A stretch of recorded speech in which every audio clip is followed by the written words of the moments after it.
All right. I'm going to give a couple of seconds to let everybody in. I know we're folks from all over California to New York that are on this call. And so we appreciate you.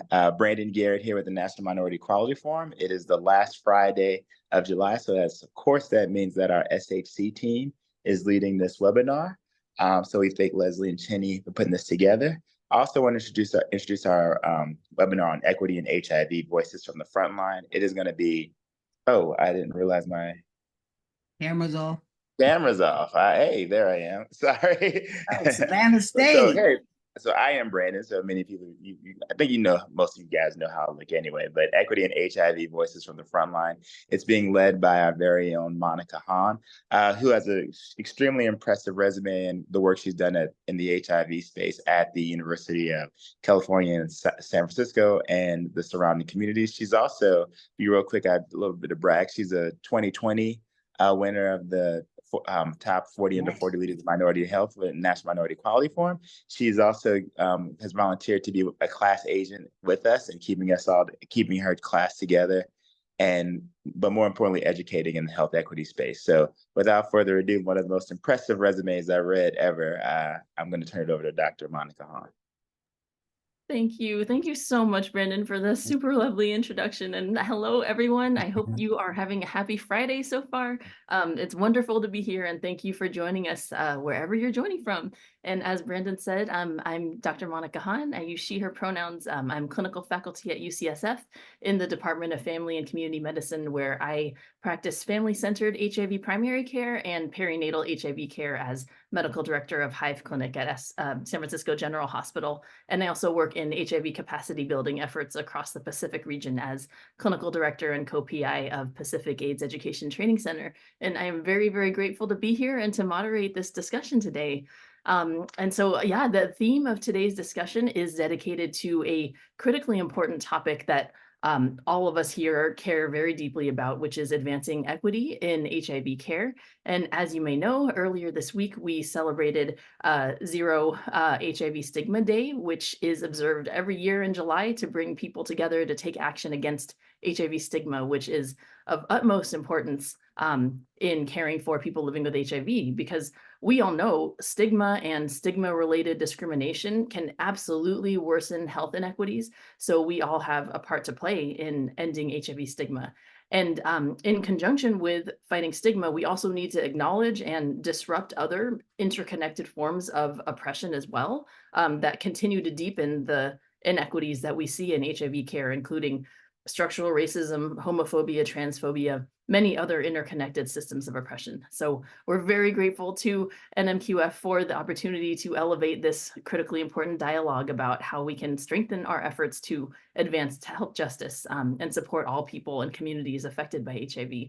So we're going to be hearing from two very esteemed panelists today. I'm very pleased to introduce Dr. Shay McCoy, who is a board-certified adult health clinical nurse specialist and HIV specialist, and she serves as a principal medical scientist in HIV treatment and prevention for Gilead Sciences.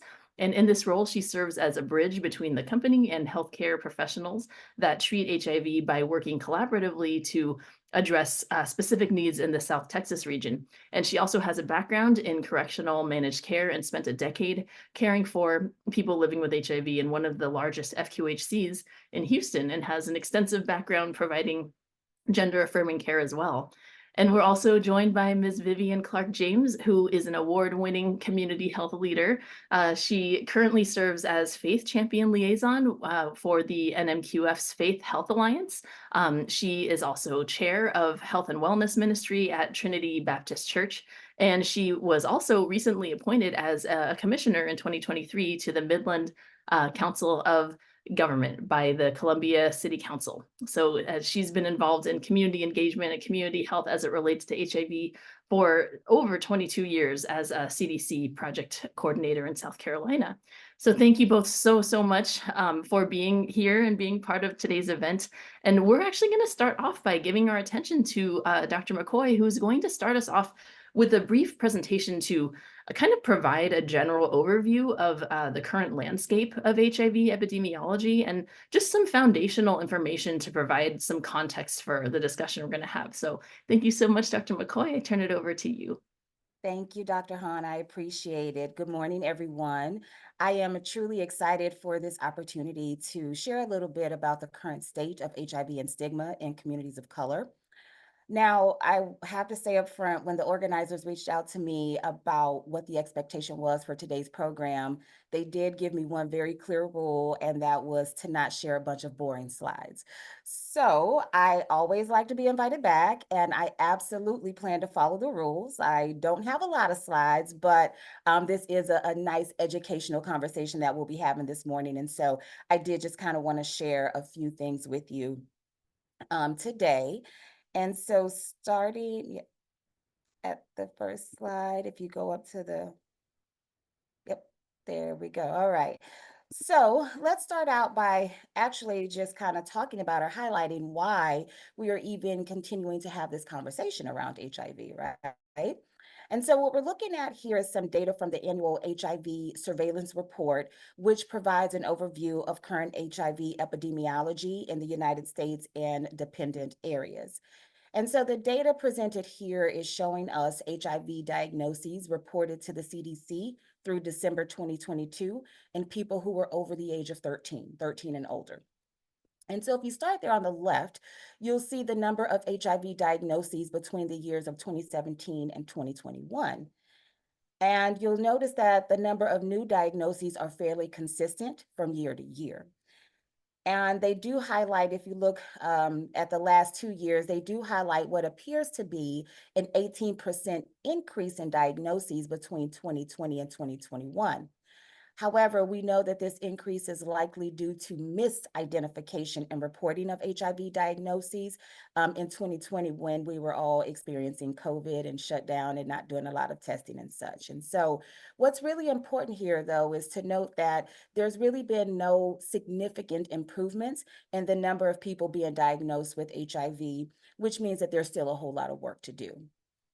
And then on the right there, you have differences in new HIV diagnoses by region.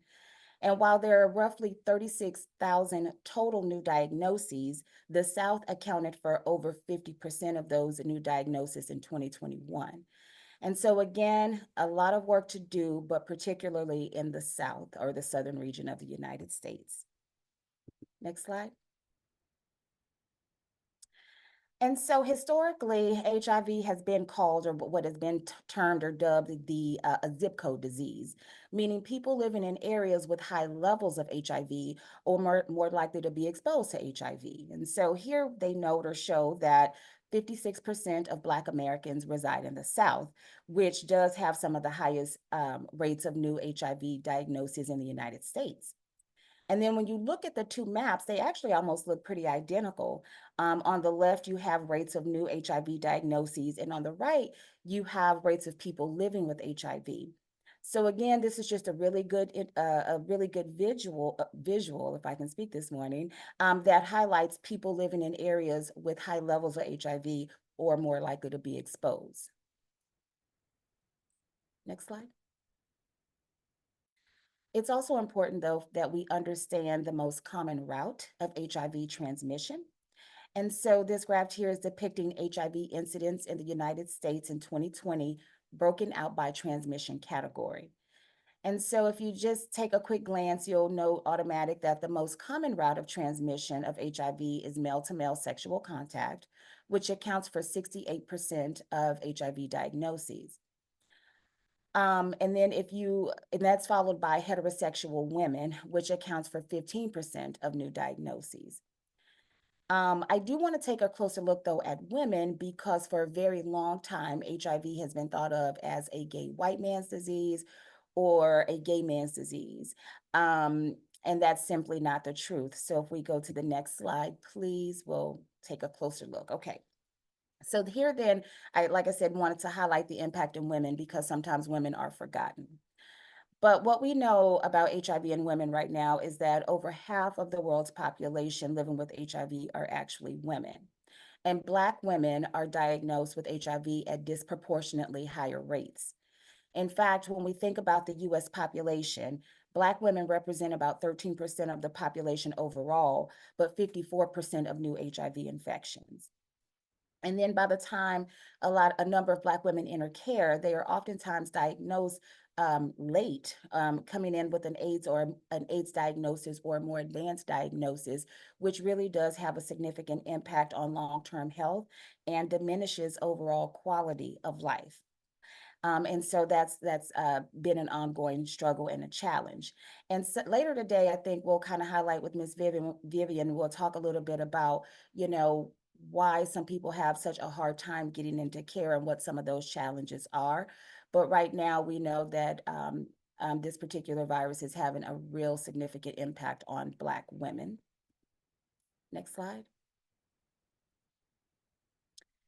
And then finally, I know we often talk about HIV in men and women who have been diagnosed, but we often forget there are also children living with HIV.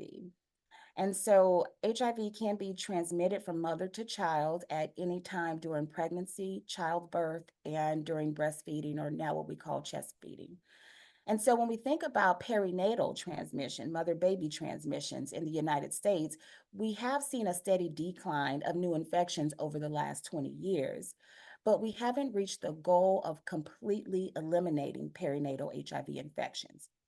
And because, again, the Black community has borne the brunt of the HIV epidemic for decades, it's really not a surprise to see that most perinatal HIV diagnoses are occurring in Black children. And so in 2019, there were 83 new perinatal infections in the United States. And of the 83 infections, 51 of them were in Black babies. Next slide. Okay. And so, when we think about this impact, we have to start thinking about what needs to be done to effectively end the HIV epidemic. And in order to get there, we know we have to slow transmission rates down quite a bit. But we have these really significant gaps in what they call the continuum of care. And by continuum of care, it's just, whether we're able to get people tested, get them linked into care, on medication, and have their virus suppressed or in a really good place. Regardless of where you look at that continuum, we're having a real hard time just really getting people to where they need to be, getting tested, knowing about their diagnosis, getting on medication, and staying in care. We're really struggling with that, which means we're not really seeing a decline then in transmission. But we know that there's something called U equals U, which is undetectable equals untransmittable. And so if we can get people tested and in care and on medication, what that does is that we can suppress the virus. We can stop the virus from making more copies of itself. And so we don't really have a cure. I have to be very clear about that because sometimes the terms kind of get confused a little bit. We don't have a cure, but if we can get people in care and get them on medication, we can at least stop the spread of the virus, because if the person is undetectable, then it's really difficult or unlikely that they will transmit the virus to a partner. So that is one of the things that we are really working hard to do in order to stop the spread of the virus. Next slide. Next slide. Oh, sorry. Oh, go back. Yep, right there. And so that's one way of ending. The other side of the equation we have to think about are for those, though, who are not living with the virus, but are having sex or in sexual relationships with varying people. What can be done with people who don't have HIV? And so we have something what we call a status neutral approach, which means in order to truly stop transmission, we try to stop it from the treatment aspect, which I previously discussed on the last slide, but also from the prevention approach, meaning we want to get people who don't have HIV, we would like to continue to have them in that state of not having HIV. And so really working hard with both individuals. If you've tested positive and you're on medications, perfect, that's where we want you. But if you have not tested positive, we do have some options for you. We have medications that you can take, something called PrEP. You guys may be familiar, but pre-exposure prophylaxis. We have different medications that you can take. We're now at a point where people can take an oral medication every day. They can get an injectable once or twice a month. And earlier this week, we got some new data about a prevention medication that may be able to be taken twice a year by way of injection. So we're really advancing and coming along in terms of prevention and how we get prevention to people, and in terms of trying to make it easy and simple to keep up with. But both approaches have to really work together in order for us to truly be able to end the epidemic. So, again, really taking care of those who are living with the virus, and also preventing the virus and kind of getting everything to work together. There are several challenges to that. And again, we'll discuss some of that with Ms. Vivian here in just a second. But I just kind of wanted to give a little bit of background about the current state of HIV and prevention as well. And so I'll hand it back over to Monica, and we'll open things up for discussion to Dr. Hahn. Great. Thank you. Thank you so much, Dr. McCoy, for such an insightful overview. And, as we understand that not everyone in our audience is familiar with the current state of HIV prevention and care, and much has changed recently, right? So you just did such a wonderful job breaking it down for us all. Thank you. So yeah, and before we start with the first question, a quick just housekeeping item. I wanted to remind the audience that please at any time go ahead and write your questions in the Q&A box. We're going to plan to leave a little bit of time at the end to hopefully get a chance to answer some of your questions. And so yeah, I'd love to start this discussion off by asking, starting with, maybe we could start with Ms. Vivian, just to kind of hear your reactions to this data that that Dr. McCoy just presented. Like, how does this land for you? And like in your work on the front lines, what are the primary health disparities that you see affecting the landscape of HIV on the ground? And what are some of the kind of multifactorial barriers to health that you're seeing play out in your experience working in the field? Well, what I see in the field and being in the South, in South Carolina, which is impacted by all health disparities. So you see a lack of prevention around all health disparities. In the South, stigma and on the ground is still, prevalent. The misconception that it's been handled. COVID took a lot of the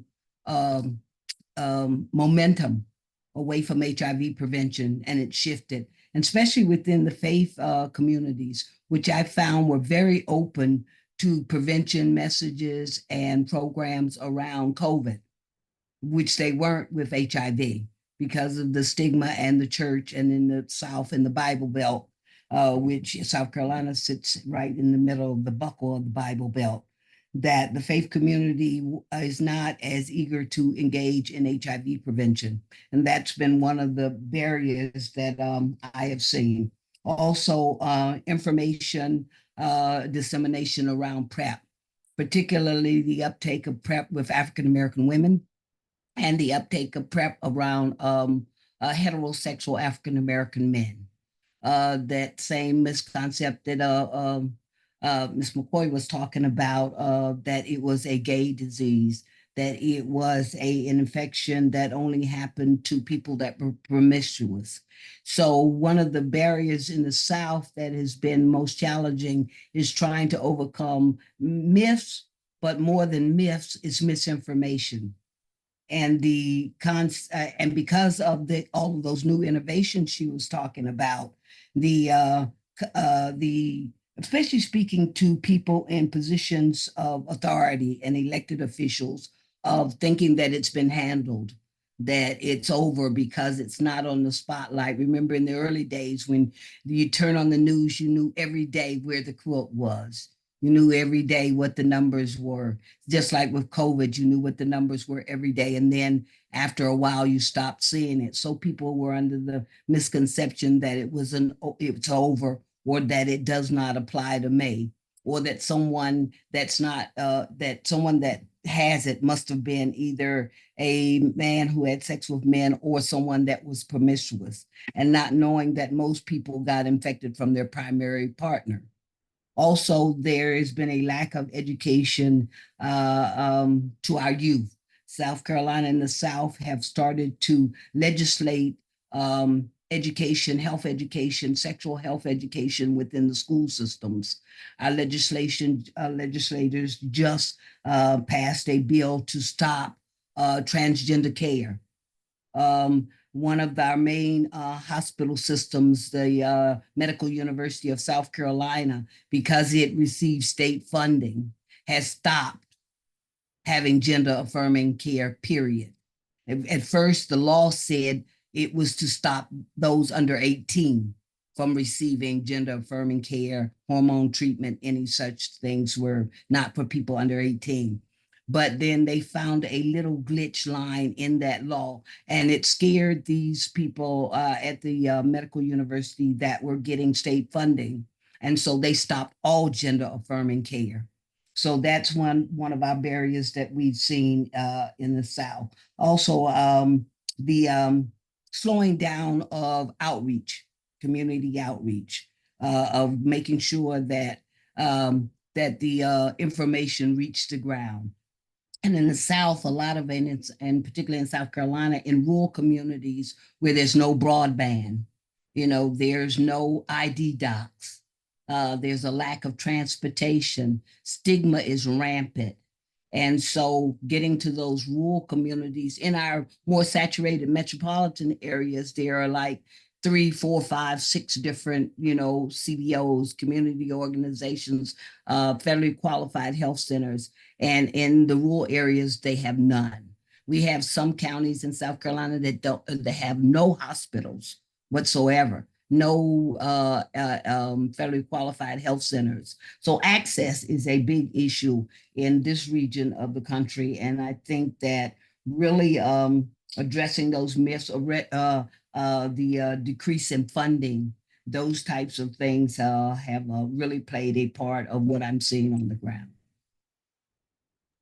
Thank you so much for sharing, Ms. Vivian. Just so insightful, and I'd love to invite Dr. McCoy to anything to add with that. It's one thing to be engaged with the science and to present this disparities data, and then there's also what we see on the front lines in our everyday work. And I'd love to hear how do you see health disparities playing out in your experience on the front lines?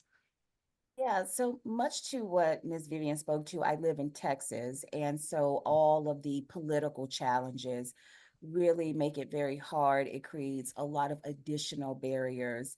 It impacts funding, it impacts access, all of the things that Ms. Vivian spoke to. And so we really have a lot of challenges by way of that here in Texas. The other thing with my background in corrections, I will say there are a lot of systemic barriers as well that make it really, really difficult, particularly in the corrections realm.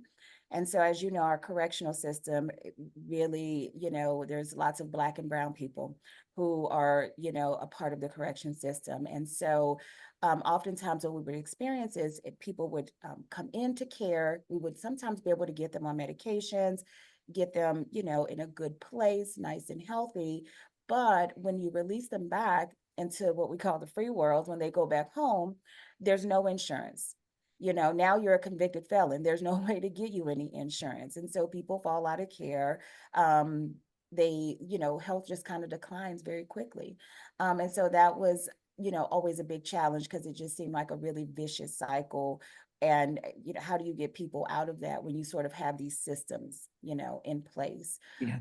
And so in addition to all the stigma and everything else that Ms. Vivian spoke to, I think the political challenges that we have really make it hard to get into ending the epidemic. Yeah, and like in South Carolina, in incarcerated settings, they test going in, but they test coming out. Yes. Or if someone has been newly infected or get infected because they don't have sex in jail. So you need condoms, you don't need prevention, and then our other gap in health disparities is the maturing of people born with HIV, that the insurance is a difficulty for them. Finding a health provider is a difficulty for them. As they age out of insurance of parents, that is an issue. Also getting screenings, because a lot of screenings have age requirements. But when people are long-term survivors, I think they call themselves dandelions, that they have onset of health disparities earlier. They have kidney failure earlier. They have diabetes. They have heart disease. They have those types of things, cancers that they need screenings for. But because of insurance companies that say you don't get this until you're 50, You don't get this and people that were born with HIV, I just had a session with a group of them. They have onset of these other health disparities 10 years sooner than they would if they were a person not living with HIV. But their insurance will not cover it if they have insurance. Then being in a state like South Carolina and some other southern states that did not expand Medicaid expansion, they're in a catch-22 situation. And then people living with HIV also, even in our discussion, one of the things that I find that is missing in South Carolina and across the nation, or even with us, is that the discussion should always include someone living with HIV. In South Carolina, we have a group of women called Positive Voices, and their slogan is nothing about us without us. So as we discuss what we see, we need to include what they see. What we may see from a professional side may be something that's not the primary problem that they're facing when they're facing food insecurities, living in food desert, lack of transportation, all of these other things that we must include them in the conversation, especially coming from those born with HIV, the long-term survivors. They're really adamant that their voice has not been heard, and we have overlooked engaging them in the conversation. And can I just add really briefly the other thing, because you spoke to, the states who did expand Medicaid and Texas did not either. But we also have, obviously, mental health is a real big issue here. And that really impacts, people's ability to truly take care of themselves the way that they should be able to, not being able to get the care that they need for their overall mental health. So that's also a real big challenge here. And COVID had an impact on mental health. It did. Particularly with people living with HIV, and getting them vaccinated has been a challenge in the South, in the Black community, period, and especially for our children. The rate of uptake of COVID vaccination among African-American children has been a major health disparity here in our state. Thank you so much. Yeah. Yeah, we were in the middle of what people don't realize. We were in the middle of 2 epidemics at the same time in the Black community. As people were focused on the COVID epidemic, we were in COVID, and they didn't. There was no discussion about, hey, the HIV epidemic hadn't been cured either. It hadn't gone away. And so having people also understand that U equals U is untransmittable does not equal cured. Yeah. Absolutely. Absolutely. Thank you for all these such important points. And yeah, I wanted to ask a little bit more, if you could expand upon just the important related topic that you both touch on, which is stigma and misinformation. As you both mentioned, so much has changed in the landscape of HIV in the last few years, right? HIV is no longer a death sentence. It's, in fact, a very treatable chronic illness that in some ways could be seen as not too different from hypertension or diabetes, right? Like if you are taking your medicine every day, you can live a long, healthy life, and you can be confident that you will not transmit HIV to your partners.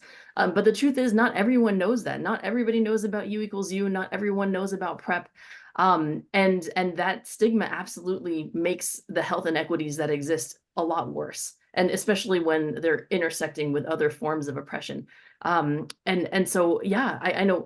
I mean, personally, in my experience taking care of pregnant people living with HIV, way too often I'm told by patients, in tears, that they've never been asked by health providers before about their desire to start a family. And, they've never heard the message before that it's possible and safe to have healthy children. We were talking about families. And so that shouldn't be the case in 2024, right? So I'd love to hear from you both. What are some of the biggest misconceptions that or misinformation that you've encountered in your work, and what are the biggest challenges you're seeing in regards to HIV stigma? Yeah, my biggest misconception is people think that PrEP is for men who have sex with men. There is very to no information in the African-American community about PrEP. They have no idea what it is. And so the uptake has been very slow for Black, like I said, African-American women and African-American heterosexual men around PrEP.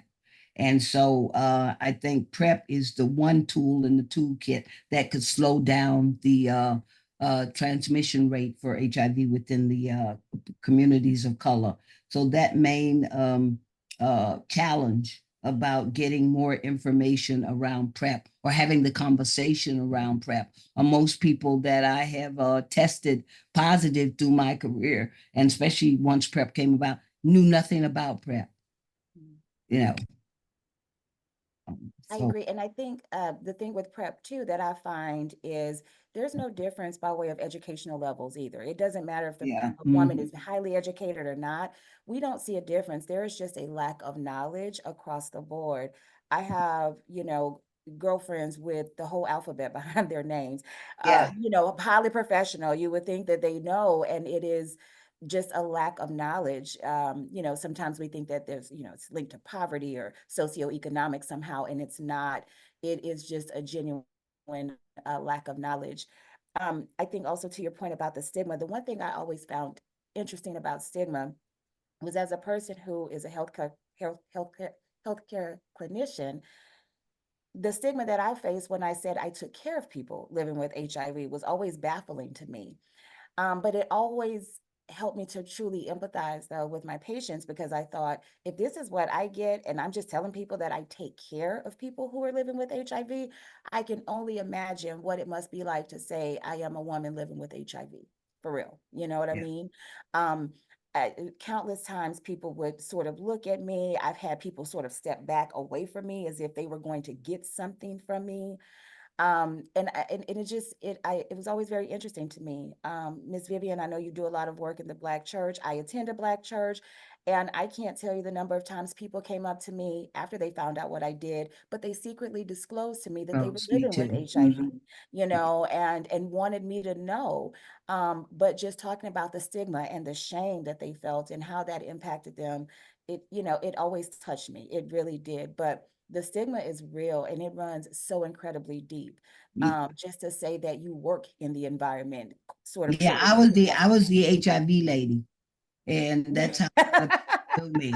And Yeah. and when I did, we had a mobile unit, and we did outreach in the community, like people living with HIV or someone newly diagnosed. People that were negative were very, very hesitant about being seen talking to me. Because if you would talk, why are you talking to her? That's the HIV lady, then you must have HIV if you talk. So the stigma went all the way down to me, not just to them, but all the way across the board. It went. In 1996, my sister died from HIV, which is how I got involved. I decided either you're part of the solution or you're part of the problem. And the main thing, while she was in the battle for her life, she died like 6 months before the antiviral treatment ART came out. And one of the stigmas of while she was in the battle for her life, but at the same time trying to hide the fact that she had HIV. I decided no one would have to go through that while you're in the fight for their life. And my mother, until the time that she died, would still tell her friends and everybody, my sister died of cancer. And even when I would be speaking at certain places, if my mother was in the audience, I had to be very careful how I brought my sister up, or not even bring her up at all, because of stigma that my mother felt around saying that she had a child that died from HIV. And it's very real, and it runs really deep. And I think we connect morals to HIV. People feel sorry for you if you die from cancer, but there's that moral correlation. You must have been, sleeping with a lot of people. You must have been doing something that was immoral. And so that's the shame that then comes. Or within the church, when they disclose, the first thing everybody wants to know, well, how they got it. Yeah, how they get it. Yeah, where they get it from. Yeah. Really good point. So within the Black community, we, believe it or not, we are more conservative than most communities when it comes to sex. Yep. And so people don't realize that. So even talking about it can bring about stigma, because we just don't talk about it, because the church doctrine, sometimes, when pastors do that Adam and Steve sermon instead of Adam and Eve, then it shuts people down. And that's part of the stigma. And the church can be an intricate part of removing that stigma, like having like most churches didn't even have a Zero HIV Stigma Day. Have something like a World AIDS Day, or to have those type of events that keeps the information flowing to the congregation has been really a big barrier for me. And I think too, Ms. Vian, to your point about, the Black community being more conservative in terms of sex and sexual health. When we look at the rates, though, of HIV in Black women, the assumption is that they're more promiscuous because of the rates of HIV. When the reality is that the rates are like that because of, again, zip codes, where you live and who you're interacting with. It just increases the likelihood. But we have research that shows that Black women are not more promiscuous, or that they don't have more sexual partners than, say, their white or Latina counterparts. It's simply the zip code and who they're having sex with that kind of creates those disparities. And we can address some of that in that most primary care doctors do not even take a sexual history, or even know how, or even comfortable taking a sexual history. And so that tends to be one of the issues that come about, is just getting more physicians trained and how do you talk about, or how do you take a sexual history, or we have two medical universities here, and neither one, I think, have a certification or a specialty in HIV care. They come out of medical school and they have had no interaction with someone living with HIV. They've been in no HIV clinics. They know nothing about it. So getting HBCUs involved that have medical schools, but there has to be more training of residents coming out of medical school in HIV care and prevention, and for primary care physicians and other physicians to be more adept at taking a sexual history, so that you can do more prevention, because you know what issues are the person sitting in front of you is facing. But most doctors don't either they don't have the time, or they don't have the knowledge and skill set to take a sexual history. And so they make their decision on who they talk to by their socioeconomic level, how you present and how you look, your marital status. And sometimes they'll just skip over even talking to you about it because, oh, she's married. Oh, she's a professional. Oh, she works in HIV. Oh, she knows. And so that tends to be a gap and a missed opportunity to present prevention messages, to talk about PrEP, to talk about stigma, and to what I always say, use the motto of each one, teach one. There's no African proverb that says a man who hides his disease cannot expect to be cured. Well said. Well said. Thank you. Yes, so much that resonates. And, as a primary care physician myself, who also is an HIV specialist, I have to agree that there's so much work that we have to do as healthcare providers to really interrogate our own stigma and our own misconceptions and preconceptions that we have, because, if we aren't educated about PrEP, how are we going to be able to prescribe that to our patients that need it the most? Thank you so much. And it actually, a lot of that has come up is really the topic too of community engagement and centering communities and listening and being led by communities. And we cannot win the fight to end health inequities without including and engaging community partners. And I really wanted to ask, because we started to get into it, what are some of the most effective strategies and lessons learned and best practices that you've seen based on your experiences in community-led initiatives? Collaboration, also community champions, people from communities, educating and training them so that people will talk to people that they know. Part of my success in the field was that I intentionally went into the communities that I was serving. I would find the mom and pop diner and have lunch there. I would find the local neighborhood watering hole and have my after work drink there, talking with the people. I would go to the pool room. I would make sure that I was seen so that when I did come, I didn't come as the Black community has been over-researched, over-studied, come in, do studies, do this. Don't come back with the outcomes. Don't everybody, and realize as clinicians, when we go in, we're there because we're getting paid. We're meeting our objectives and our grant demands, but the community gets nothing back out of that, not even some time to come back and give them the outcomes of surveys that we've administered to them, you know, studies that we've done. Do we come back? Do we give the information back? You know, do we have a training for church leadership, community leadership, legislative people? We really have to broaden the tent of our collaborations. We really have to, from a state, local, federal level, we have to broaden that tent of collaboration because we can't do it all. So you have to insert it at different types of intervals. And the main barrier to it is within our school systems. They are banning books. They are limiting what teachers can teach.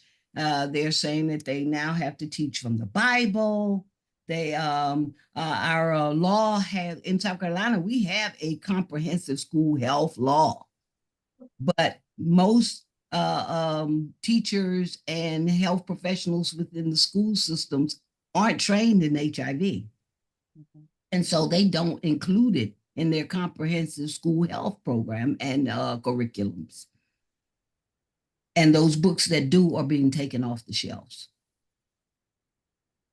I completely agree with you. And I think when we're engaging the community, it's important that we engage the community right from the beginning. I think sometimes as companies or organizations, you know, we sort of come up with this plan of what we want to implement, and then we go to the community with help us implement this, versus let's first engage you to see, is this even something you need? Would this be helpful to you? So we really have to engage community right from the very beginning in terms of, you know, what would actually help them out quite a bit. And then I think also it's important when we think about the community, we have to think about not only who has influence, we also have to identify who has the power to make some change. We have a lot of political challenges here. And to Ms. Vivian's point earlier about a lot of politicians not really knowing HIV and not understanding that we're really still in this significant fight.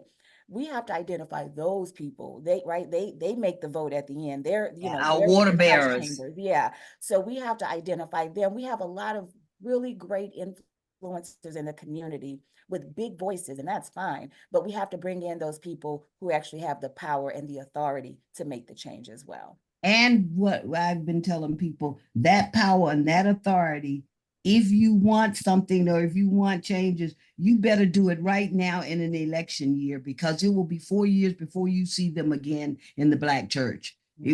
4 years before they come back. So whatever strategies we have, they have to be find a champion to push them now, because after the election cycle, everything changes.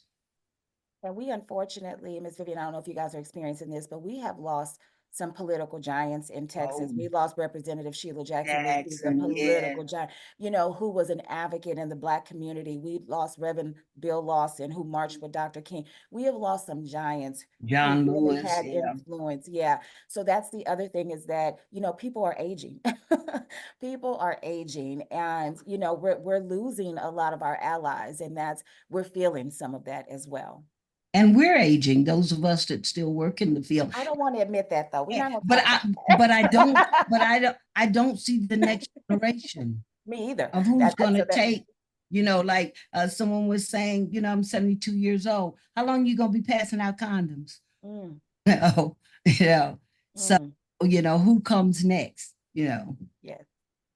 Yep. Absolutely. Maybe those folks are on this webinar right now. It could be in the audience right now watching. Yeah. So we need you. Yes, absolutely. Absolutely. Yeah. And you know what? We got some really great questions filtering in the Q&A. I want to make sure that we have time for those. And before we go to that, I really want to make sure that we're giving space for the positivity and the good news, right? You know, sometimes in the health and medical world, we so focused on discussing, you know, what is the problem, and like we got our problem lists and we got our, you know, chief complaints, and sometimes we're not having enough space for talking about what is working and what are the solutions and how can we reimagine what's possible with our optimism. So please give us some good news. What are some of the wins? No, but like you said, past especially in this political climate, you know, yeah, I see if things continue down the road it's going, we're going to have a whole battle with, as you see, women's reproductive rights coming under attack. You know, we see transgender rights coming under attack. Was it Roosevelt said when they came for this group and that group, I said nothing, I did nothing. And so when they finally came for me, who's going to say something? And so it's almost like on the airplane, if you see something, say something. If you see somebody discriminated against, say something. If you, and the good news taken away, or that I like to take away, people to take away from, is that everyone can be a health champion. Everyone. Yeah. I think for me, I think part of the good news, one of the things that really excites me is coming from a clinical stance is, in HIV, we really used to just focus on take your pills, take your pills, take your medications every single day. And I'm really excited to hear and to see that there is a lot more consideration given into social determinants of health. You know, a lot of clinics and a lot of providers are recognizing the importance of ensuring that people have food to eat, a place to lay their head, and in making that connection to overall health and the importance of getting them mental health. And so just really trying to now provide these additional services and really prioritizing being able to provide those services so that that can translate into, you know, people showing up for their appointments and taking their medications. I think there's a lot more energy going toward that, which is very, very, very exciting for me. And it's also exciting to me that, like, I'm at the National Black Nurses Association, their conference right now. And today we're doing a big talk on sexual health. So it excites me to know that even at conferences that don't specialize in HIV, we're being, you know, given space to share some of this news for people who have influence and have impact. And, you know, to Ms. Vivian's point, you don't have to be a healthcare professional. You know, we all have an opportunity to make a difference. And so, you know, being able to share some of this in a space where we traditionally would not be is very exciting because everyone is recognizing that everyone has a role to play. And so getting Each to share one some of teach that is one. exciting. Each one teach one, and it's very exciting to see. So we've got a huge luncheon today, 350 people, you know, so we'll be able to really have a good impact here at this conference today. Amazing. Thank you. Thank you so much for uplifting us with that good news. It's so important for us to get away from the deficit model and to really lean into celebrating our wins and our strengths and what energizes us for continuing the fight for health equity, right? So thank you. And I want to make sure that we are looking at some of these questions from the audience. There's really great questions. The first one is from Dr. Yomi Obafemi. How do you think we can increase PrEP perception knowledge among Black men and women in the South? And there's other related questions too, if maybe you can touch on what Ashnika Ali also has been asking here, if you can see the questions in the Q&A. Go ahead, start. I think, you know, when you go to the doctor, and especially if you're a new patient, and you have to fill out all these yes, no's, yes, no. Do you have this? Do you have a, has your mother had this? Have you, that we start to incorporate PrEP questions. Do you know about PrEP? Have you, you know, are you sexually active? If you could maybe a brief sexual history be captured in those few moments when a person can just check the box themselves, could help us assess someone's prevention needs. So we have excitement because of treatment. Like you said, injectables, one pill every other, one shot every other month, one pill a day now, those types. So that's the exciting part. So maybe we should start our message now on the positives. You don't have to get HIV. You know, it is preventable.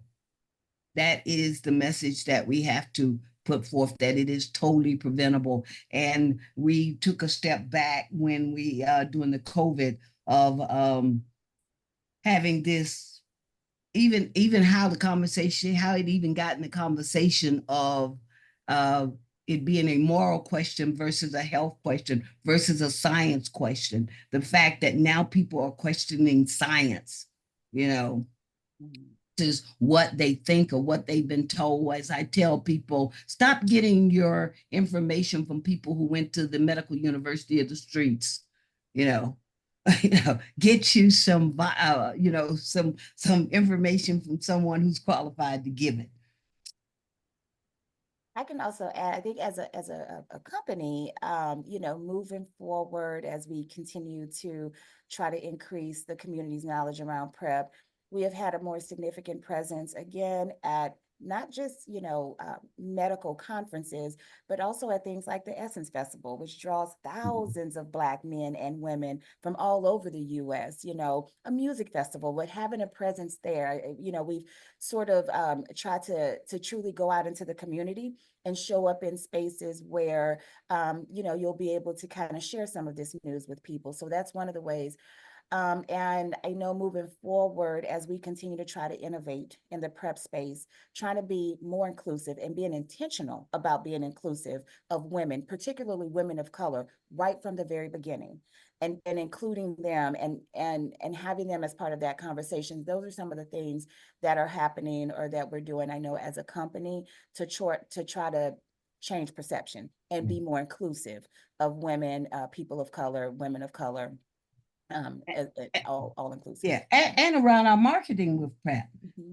A lot of people see the commercials and the first thing they see is two men and they disregard it, change the channel. This doesn't apply to me, or they go into their moral space of, yeah, that's why they need PrEP. So the marketing has to be more intentionally toward African-American women and the African-American community around PrEP, what it is and what it isn't. Thank you so much. And a couple other questions that are coming in are what is being done about HIV in older adults, as well as what are you all doing in your churches and companies that we, the patients, can participate in for more information and knowledge? Well, like they said here recently, 50% of or more of people living with HIV going forward will be over 50. One of the things we can do for people living with HIV, which I said all through my career, is that when it comes, like I said, they said nothing about us without us. And with people living with HIV, us as clinicians or professionals, we want them to do testimonies, come and tell their stories to the whole world of people they don't even know. And then we want to give them a gift card. You're going to have to, as agencies, as companies, you're going to have to be intentional about making sure that they have a viable income, that we are there getting paid, but we want the person living with HIV to be satisfied with a gift card, or a stipend, that we have to include them in our staffing and our people who are taking the message out, that we have to be more inclusive of hiring people living with HIV to help us in this epidemic and to take the message. Yeah, and I think as a company, we have a huge initiative, the Compass Initiative, that part of that is really focusing on the Black church, right? And just sort of recognizing the power and the influence that the church has and the importance of engaging the church to help us further engage the community. So that's definitely one thing that's being done by way of faith-based. In terms of aging, definitely recognizing that there are a lot of needs of people who are aging with HIV, a lot of needs that it's new territory for us, right? Before, people weren't living 5 years and now they're living full lifetimes. And so this is a new issue for us and something we're still trying to figure out, but a great issue to have, because we don't have people dying within 5 years. I'm happy to know that your life expectancy of that of someone who is not living with the virus, but really trying to figure out those special needs. How do we address, isolation and stigma, and, just kind of even making sure that particular generation knows you are at risk. Or how do you, or how do you manage the aging into HIV with all the other aging health disparities is going to come, because you might have just been, if you got diagnosed in your 20s and you're taking your HIV meds and your virally suppressed and all that, but now as you start to age, now you got high blood pressure, now you got high cholesterol, now you got arthritis, so you're taking arthritis medicine, you're taking all of these other medications. So how do you manage the other chronic conditions that come with aging along with having HIV?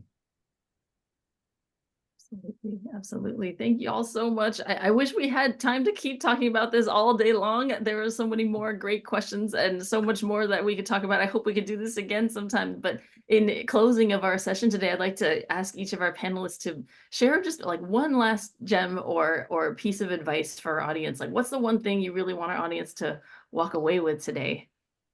Well, me in my closing, particularly talking to the Black and Brown community, which is, like I said, really conservative. Really, most African Americans have some type of faith institution that they were either born into or a part of. I encourage everybody to go back to your faith institution, your churches, and check on your health ministries. Do you have one? Do you have a care team? We have an HIV care team within our health ministries. Getting your pastor engaged in the Black community. If the pastor ain't say it so, it ain't so. So you have to get the pastor engaged. You have to get your church leadership involved. You can do something on a annual basis, as simple as having a World AIDS Day awareness, as simple as pinning the red ribbons on folks. But most Black communities are saturated with churches. In South Carolina, there's a church on every corner. So if we could get each church to at least start to have a health ministry, and that you include HIV not as a separate entity, but incorporated into, when you talk about HIV, you're talking about high blood pressure, you're talking about diabetes, you put it in there with all the rest. You put it in there, get tested with all your other screenings and everything else. It goes right in there with, stop separating it out and start being more inclusive in your HIV ministry, within your health ministry, so that it takes some of the stigma off of the subject of HIV, and just put it in there as another chronic disease or another health disparity that your health ministry within your faith institution is addressing. And I would just add real quickly, I would say, just be mindful. You know, sometimes we make these sort of comments and jokes about different things, and we don't realize that it is creating more stigma. So just sort of being mindful of how we talk about sex and HIV and, you know, our response, because, you know, people remember the things that we say, even if we're joking, they remember, and it makes it hard sometimes when they find themselves in certain situations. They don't want to say anything because they're feeling like they may be received a different way because of something you may have said, even as a joke. So I always tell people, be very, very mindful of what you say, and how you treat certain conversations and certain topics, because it truly can have an impact on whether people will say something or not. Yeah, and all of us are sexual beings. Thank you. Absolutely. You know, and that other than grace and mercy, there go I. Absolutely. You think back, did you test everyone you ever had sex with? Did you use a condom every single time? It was only grace and mercy that it was not I. Yeah. Thank you so much. Truly, so many gems shared today. What beautiful messages to end on. And on behalf of NMQF and SHC, thank you all for joining us today for this wonderful discussion. And just want to thank our amazing panelists for the time and valuable work you're doing on the front lines and in the community. And just the insights that you both shared today really have given us so much to think about, and to continue discussing in our efforts to advance health equity and HIV care. So thank you all so much for joining. Enjoy the rest of your Friday. Have a great weekend, everyone. Thank you. And thank you to National Minority Equality Forum for this opportunity. Absolutely. Thank you. It's nice to meet you guys. Nice to meet you, Ms. Vivian. Yes, dear. All right, Sarah. TTPOD. I'll see you later. Y'all have a good one. Thank you.